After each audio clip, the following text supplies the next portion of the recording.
This is a hybrid vehicle, an EV as a matter of fact. What is an EV? It's basically a hybrid vehicle, except it can be charged. As you can see here, this is one of the oldest electric vehicles. But there's also another different type of vehicle. It's called a fuel cell vehicle. Well, if you didn't know, battery electric vehicles, known as BEVs, dominate the talk about zero emission vehicles.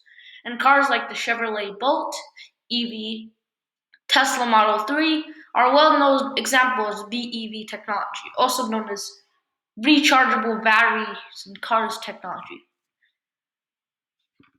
Though it has basically produces no, let's just say, potentially harmful exhaust emission. Where does the energy come from? That's right, it comes from coal. And what happens when coal is mined and put through the process of becoming energy? It releases a lot of CO2. So it isn't exactly clean. But there is one type, and only one type of vehicle so far that actually doesn't have any type of emission.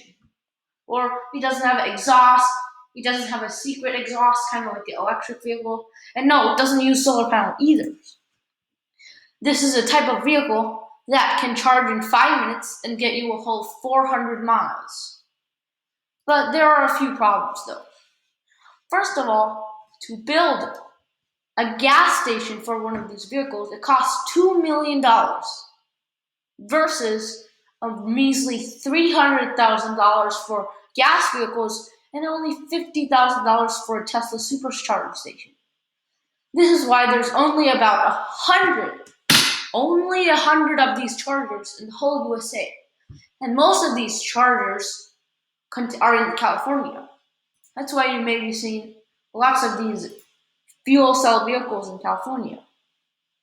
But not only does it cost a lot to make these stations, it's also tremendously expensive to fuel it up. 6 kilograms of fuel for this vehicle, also known as about 11 gallons on your typical Corolla, costs $80. That's right.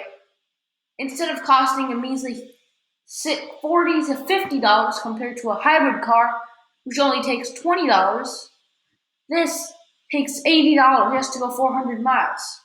So it's basically double the amount of price you're going to pay to get the same gas and the miles per gallon. Though the miles per gallon is higher, the amount of fuel in it costs a lot. And not only that, but how does it work? No matter how the hydrogen fuel is created, another issue is that the United States has only a tiny number of hydrogen refueling stations open to the public. This creates a chicken and egg conundrum. A fuel cell generates electricity through an electrochemical reaction of hydrogen and oxygen that occurs within the vehicle itself.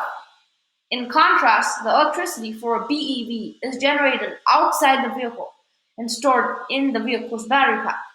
So, a big advantage for FCEVs versus BEVs, electric vehicles versus hydrogen fuel cell vehicles. So, not only that, as a fuel cell has the anode, cathode, and electrolyte membrane, it creates electric current by passing through hydrogen through the anode and oxygen through the cathode. At the anode, a catalyst splits the hydrogen molecules into electrons and protons. The protons pass through the porous electrolyte membrane, while the electrons are forced to a circuit as an electrical circuit. At the cathode, the protons and electrons and oxygen combine to produce water molecules. It's kind of like this, because hydrogen wants to combine with oxygen, it creates a chemical reaction which gives off energy. Part 2